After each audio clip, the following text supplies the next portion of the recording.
Hola, hoy vamos a ver cómo cambiar y ajustar el tipo de navegación por sistema en Alcatel 3.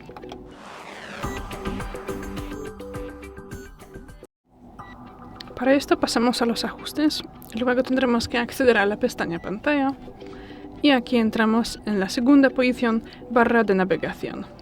Y bueno, ahora tenemos marcados botones y aquí podremos cambiar la disposición de ellos, por ejemplo, así. Aquí también podremos cambiar el color del fondo.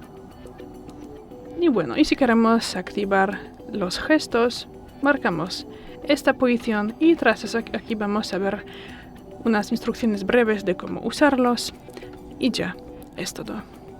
Gracias por el vídeo, danos un like y suscríbenos. Hasta luego.